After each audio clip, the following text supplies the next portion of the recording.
Assalamualaikum dan salam sejahtera. Saya Dr. Haris Abdul Rahman. Hari ini kita bincangkan satu perkara yang agak kerap berlaku, terutamanya dalam kalangan ibu bapa kita atau warga emas, iaitu anemia atau darah rendah. Ada yang fikir ini tanda penyakit serius. Ada juga yang tertanya-tanya, adakah ini normal bila umur meningkat? Dan dalam warga emas, sedikit perubahan pada bacaan darah itu memang boleh berlaku. Anemia bermaksud paras hemoglobin dalam darah lebih rendah daripada biasa.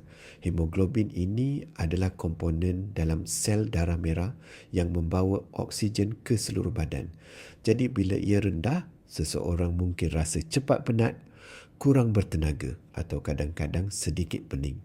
Tetapi dalam warga emas, simptom ini tidak semestinya jelas. Ada yang masih aktif seperti biasa, ada yang hanya rasa kurang larat sedikit dan itu pun sering disalah anggap sebagai faktor usia semata-mata.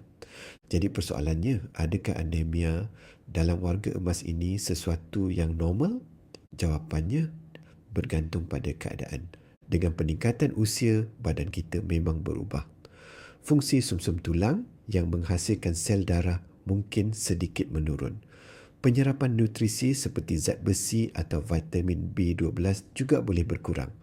Jadi, sedikit penurunan hemoglobin kadang-kadang boleh dilihat. Namun begitu, kita tidak boleh terus anggap semua anemia itu normal kerana umur.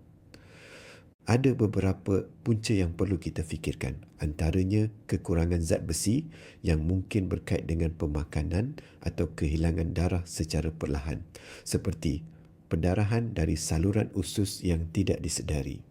Selain itu, penyakit kronik seperti masalah buah pinggang, jangkitan berpanjangan atau keadaan radang juga boleh menyebabkan anemia.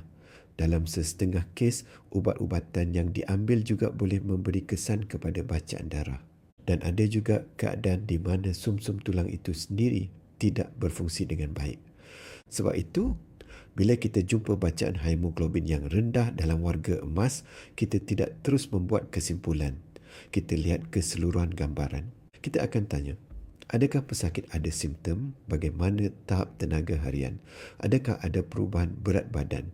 Bagaimana bacaan darah lain seperti sel darah putih dan platelet? Kadang-kadang, jika anemia itu ringan dan stabil serta tiada simptom yang mengganggu, kita hanya perlu memantau. Tidak semua keadaan memerlukan rawatan segera. Tetapi dalam situasi tertentu, kita mungkin perlu siasatan lanjut. Mungkin ujian darah tambahan, mungkin juga pemeriksaan lain seperti ultrasound atau endoskopi, bergantung kepada keadaan individu. Dalam banyak keadaan, anemia ini boleh diuruskan dengan baik dan kadang-kadang tidak memberi kesan besar kepada kualiti hidup.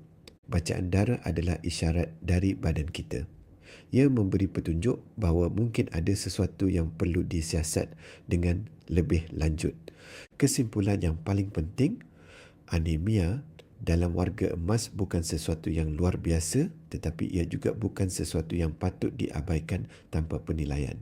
Jika anda atau ahli keluarga menerima keputusan darah yang menunjukkan hemoglobin rendah, bincangkan dengan doktor anda. Dapatkan penjelasan dalam konteks kesihatan keseluruhan. Semoga penjelasan ini membantu memberi sedikit kelegaan dan kefahaman. Terima kasih.